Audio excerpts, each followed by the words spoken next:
রাম এক চিন্তন, রাম চিরন্তন, রাম সনাতন। বাংলার ইতিহাসে রাম রঘুবীর, কিন্তু রঘুনাথ হয়েই কুল রক্ষা করেছেন। সে রাম সত্য, ন্যায়, ভক্তি, বিশ্বাস আর পরায়ণতার মূর্ত প্রতীক। যুগাবতার ঠাকুর শ্রী রামকৃষ্ণর সময়কালেও যে ভাব আন্দোলন ছিল, সেও ছিল রামকেন্দ্রিক। ফলে রাম নতুন করে নয়, বরং বারবার প্রতিষ্ঠিত হয়েছেন বাংলার ধর্মান্দোলনে। বাংলার ইতিহাসে খুন, দল, পাঠান, মোগল এক দেহে লীন হলেও আঘাত এনেছে একাধিকবার। শোনা যায় আকবরের রাজত্বকালেই হুগলির সাতবেরিয়ায় জমিদার রামানন্দ রায়ের পরিবারের শ্রীবৃদ্ধি ঘটে। সেকালের তৈরি এই দেউলটি সেই ইতিহাসেরই সাক্ষ্য বহন করছে আজও।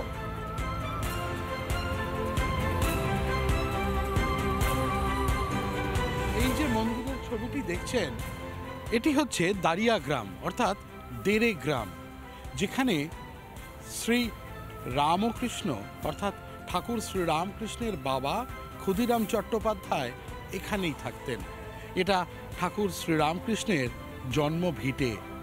এই দেরে গ্রামের এই মন্দিরেই পুজোর কাজে থাকতেন ক্ষুদিরাম চট্টোপাধ্যায়। সাতবেরিয়ার এই সেই মন্দির, এবং সেখানে ছিলেন এখানকার জমিদার রামানন্দ রায়। তার এই মন্দিরেই ছিলেন রঘুনাথ এবং রঘুবীর।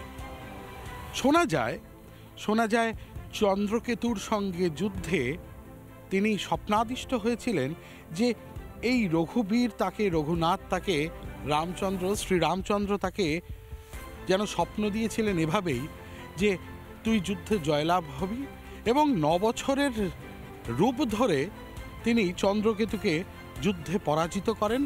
এবং তারপরে স্বপ্নাদিষ্ট হন তারা, এই পরিবারের তারা যে এই রামচন্দ্র পাগড়িতে করে এখানে এসে উপস্থিত হন।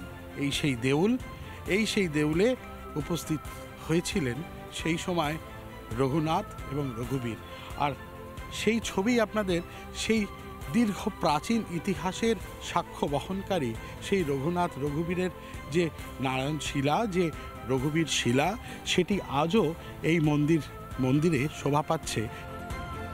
শোনা যায় আকবরের রাজত্বকালেই নাকি হুগলির সাতবেরিয়া জমিদার রামানন্দ রায়ের পরিবারের শ্রীবৃদ্ধি ঘটে। আর ঠিক এই পরিবারের উত্তরসূরিরা কি জানাচ্ছেন শুনুন। গ্রামের ইতিহাস মানে যেটুকু শোনা যায়, বহু পূর্বে আকবরের পিরিয়ডে আমাদের এখান থেকে পূর্বপুরুষরা গেছিলেন, কিছুটা উনি সৈন্যই বলতে পারেন। তো যুদ্ধে জয়লাভের পর আকবর সন্তুষ্ট হয়ে এইদিকে পশ্চিমপাড়া বলে একটা গ্রাম আছে, ওই পাশাপাশি কেউ একজন গেছিলেন। এখানে আপনি হুগলি জেলার ইতিহাসেও তাদের জীবনী পাবেন। তো 1052 বিঘে তাইদার দেন।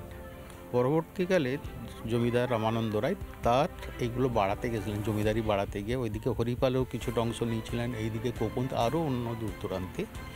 এবং পাশে পশ্চিম মেদিনীপুরের চন্দ্রকেতু রাজার সঙ্গে যুদ্ধ বাঁধে। এই যুদ্ধের সময় উনি স্বপ্নাদিষ্ট হন যে ওনার যে নারায়ণ শিলা, উনি বলছেন যে আমি 9 বছর বেশ ধরে আমি যুদ্ধ করে এদের পরাজিত করব, তুই আমাকে তোর মাথার পাগড়ি করে নিয়ে গিয়ে ওখানে প্রতিষ্ঠা করবি। তো সেইভাবেই উনি পরাজিত হয়েছিলেন।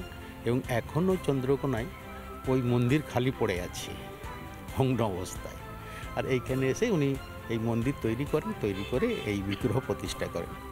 তখন 40 তখন তো সের ছিল, কিলো ছিল না, 40 চাল এবং 9 ঘোড়া দিতে হতো, দুধের পায়েস হতো, এবং সেটা গ্রামবাসীকে বিতরণ করা হতো। এখন সেইগুলো সব ইতিহাস হয়ে গেছে, এখন তার সেই অবস্থাও নেই, সেই জমিদারিও নেই, সেই জমি জমাও নেই।